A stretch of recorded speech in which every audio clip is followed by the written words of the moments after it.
Bismillahirrahmanirrahim. Assalamualaikum warahmatullahi wabarakatuh.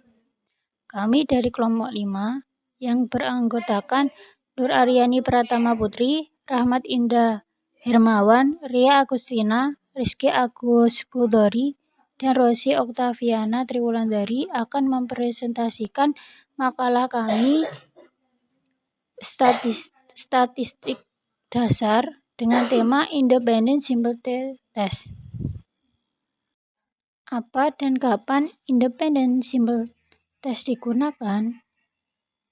Independent Simple Test merupakan suatu analisis yang digunakan untuk menguji dua rata-rata dari dua sampel yang saling independen atau tidak berkaitan. Tujuan dari pengujian Independent Simple Test adalah untuk membandingkan rata-rata dari dua grup yang tidak berhubungan satu dengan yang lain.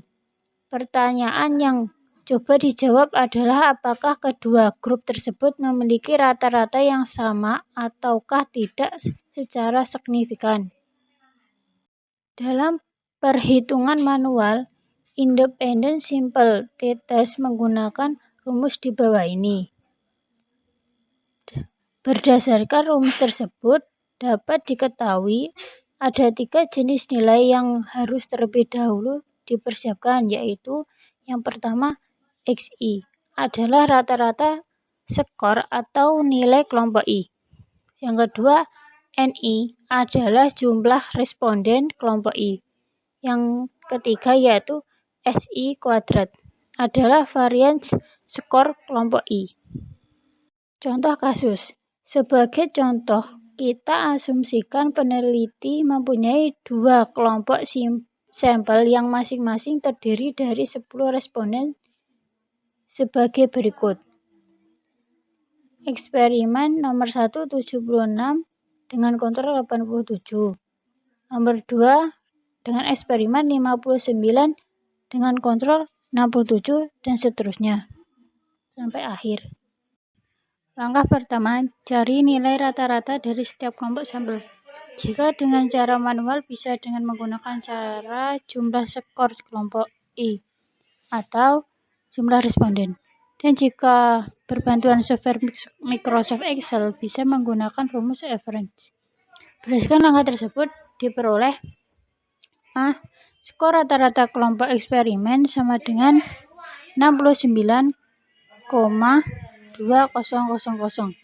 B. Skor rata-rata kelompok kontrol sama dengan 69,6000.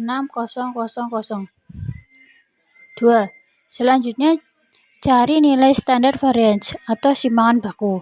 Jika menggunakan software Microsoft Excel, gunakan rumus fungsi STDEV. Berdasarkan perhitungan dengan Microsoft Excel diperoleh nilai standar variance atau simpangan baku sebagai berikut. A. Standar variance kelompok eksperimen sama dengan 16,17236. B. Standar variance kelompok kontrol sama dengan 11,72083. Yang selanjutnya, setelah semua nilai diketahui, masukkan ke dalam rumus yang telah ditentukan di atas. Maka diperoleh nilai sebagai berikut. Dan setelah disederhanakan lagi, maka akan diperoleh nilai sebagai berikut. Dan dapat disimpulkan, berdasarkan nilai tersebut, maka dapat diperoleh nilai T hitung sebesar 0,5669. Untuk mengetahui apakah nilai T hitung signifikan atau tidak, konsultasikan dengan tabel T. Dengan DF sama dengan N-2. Jika nilai T hitung lebih besar dari T tabel, maka signifikan.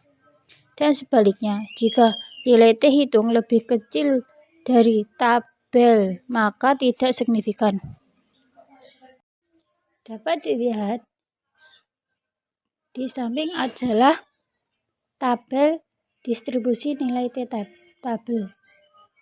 Untuk cara analisis data melalui SPSS dapat dilihat pada link berikut ini. Sekian presentasi dari kelompok 5, kurang lebihnya mohon maaf. Wassalamualaikum warahmatullahi wabarakatuh.